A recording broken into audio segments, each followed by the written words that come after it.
Joining me now are Dana Milbank and Angela Rye. Thank you both for being here tonight. Thank you, Rev.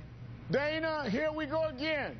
Whatever you think about Palin, though, she is a force. How does her comeback impact the GOP?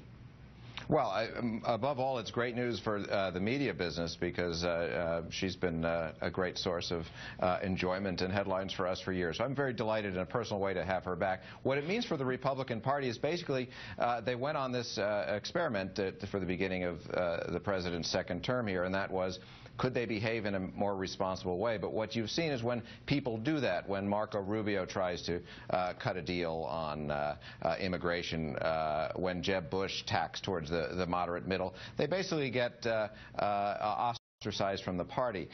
So I think what you're hearing is a little bit of a backlash to that conciliatory effort, and I think Fox News is recognizing that. They love being in opposition, and so they want to restore that platform for Sarah Palin. And aside from the platform, Angela, you know, she has power on the right.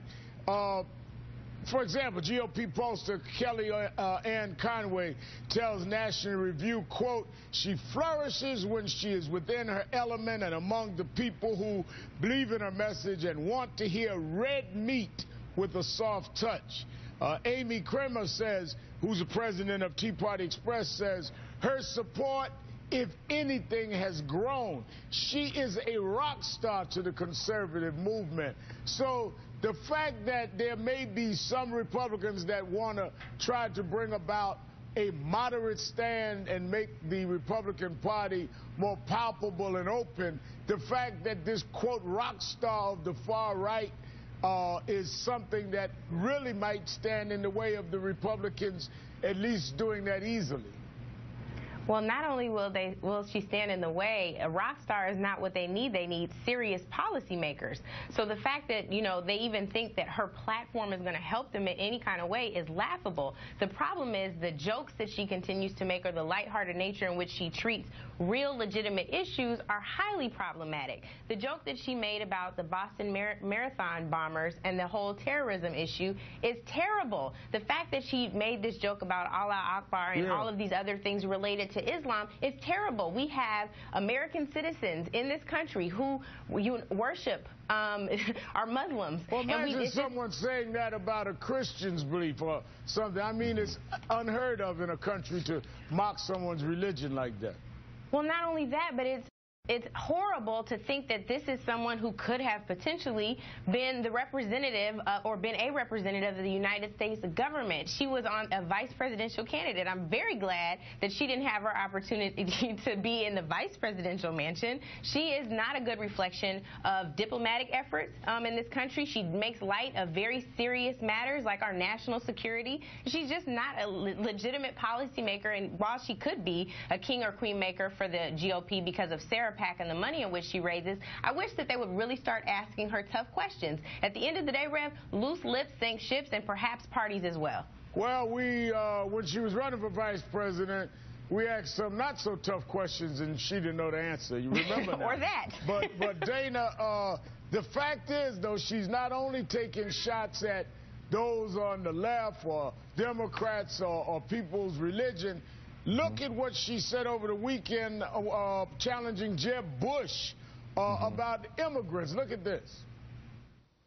Let's not kid ourselves in believing that we can rebuild our majority, by the way, by passing a pandering, rewarding the rule breakers, still no border security, special interest written amnesty bill. I think it's kind of dangerous territory, touchy territory to want to debate this over one racist fertility rate over another. And I say this as someone who's kind of fertile herself. I mean, that kind of stuff is really a problem for them, Dana. It is, and I mean, the reason she can get away with this is because she's not really in politics now. I mean, nobody expects her, I mean, nobody's talking about another presidential run, nobody expects her to hold an office. This is about riling people up. I mean, she's in the Ann Coulter category of that kind of entertainment. What's interesting is something like Fox News trying to bring her back into the mainstream again. You would think because the economy is getting better, Americans' satisfaction with the way things are going is up. Usually that doesn't play very well for a Sarah Palin, a Glenn Beck, a Rush Limbaugh. So it is a rather interesting play that they think that there's still enough angry folks out there, very angry about the direction the country is going in, that they still think that they can make some money at this. Yeah, but Angela, as you stated, she's a little more than Ann Coulter. I mean, she was the vice presidential nominee on the Republican ticket in 2008. So you can't dismiss her as just an Ann Coulter when this woman ran to be a heartbeat away from the presidency on the ticket of a major party. Yeah, you can't dismiss her, and the fact that, you know, she snuck in, it was definitely a wild card and surprised everyone, I think, including some of Senator McCain's staffers.